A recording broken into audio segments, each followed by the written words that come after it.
Realisht nuk e di se çfarë po ndodh Gostivarin, shohim që edhe disa futbollistë kanë nisur të largohen edhe atë kur jemi vetëm themi në mes të sezonit apo pranë veror. Gostivari me atë themi postimin e fundit sigur u dorëzua nga kjo garë. Nuk do t'jetë ndonjë ndeshje të cilat ose vetëm nëse e din që luan me Shkupin do të tregon do të kërkon që të dëshmon diçka më ndryshe që jemi në apet në themi kur e përmendat durimin e financiero kisha thënë te Gostivari ndoshta bosh ajo ka munguar. E di me pak i sponsorëve ka nis puna si keq.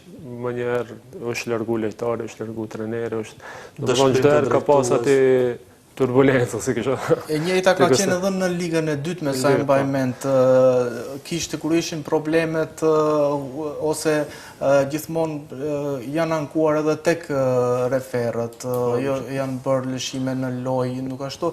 Sa i përket financave, Gostivari është njëri ndër ekipeve që paguan me paga më të larta futbollistët. Është mirë që e ngren edhe themi ligën tonë, futbollin tonë.